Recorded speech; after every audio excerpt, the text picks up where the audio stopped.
Alright, y'all, today I am reviewing Harrison, Arkansas and Fort Smith, Arkansas. These are not really big tourist areas to people all over the world.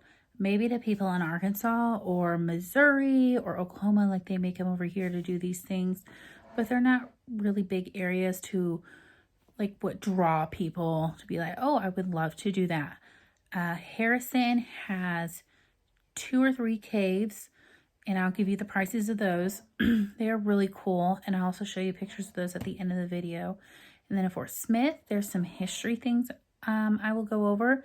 And then there is, what else is, oh, there's a train. I would love to do a train. I haven't done it yet.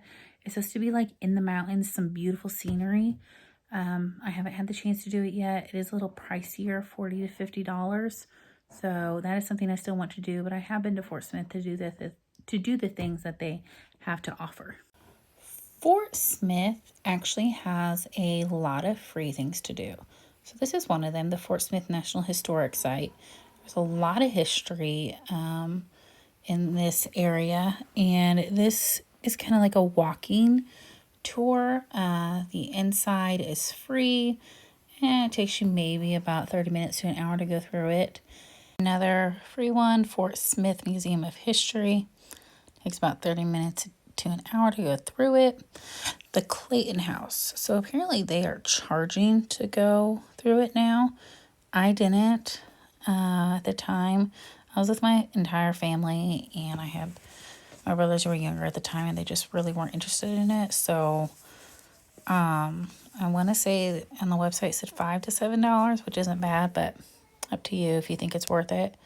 The monastery, that was really cool to drive by. The building's really cool to look at, and just a pretty area. Also, okay, so now Harrison. This is a big, huge river in Harrison, Buffalo National River Park. Very, very beautiful river. I know a lot of people who come to this area just because of the Buffalo National River. My brothers did a hiking trip on there.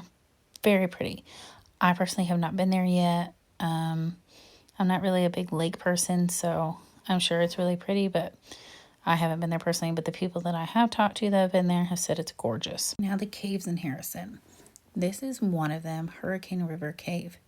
It says it is still permanently closed due for restoration.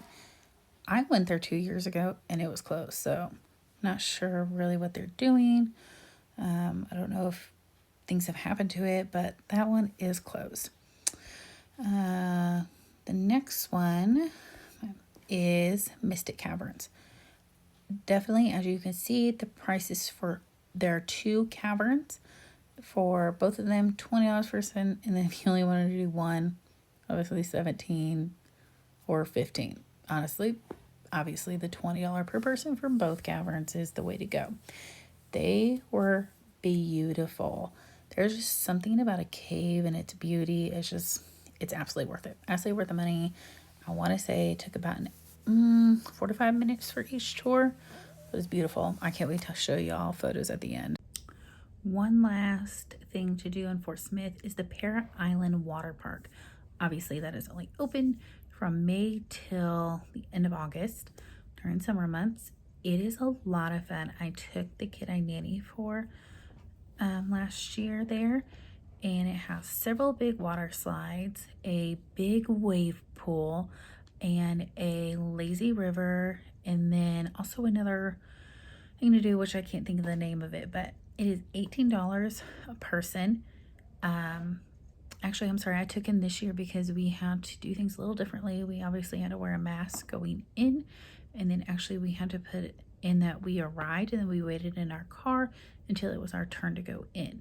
But they do have a little snack shop and a little lunch area, so overall it's a lot of fun and definitely worth the money. Like, we spent 2 or 3 hours there. We definitely could have spent longer, but we had an hour drive back home, but that is definitely something to do. Now for restaurants in Fort Smith, I cannot really think off the top of my head of a favorite one that I have.